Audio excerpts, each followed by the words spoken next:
আসসালামু আলাইকুম।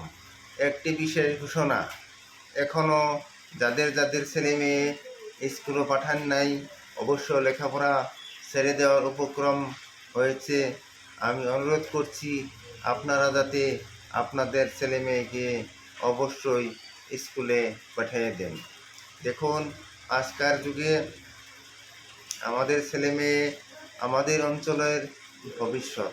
আমরা যদি ছেলে মেয়েকে লেখাপড়ার দিক দিয়ে উৎসাহ এবং খরচপাতি যোগান না ধরি, তাহলে আমাদের এলাকাটা আমাদের সন্তানের হাতে থেকে বাহির হয়ে যাবে।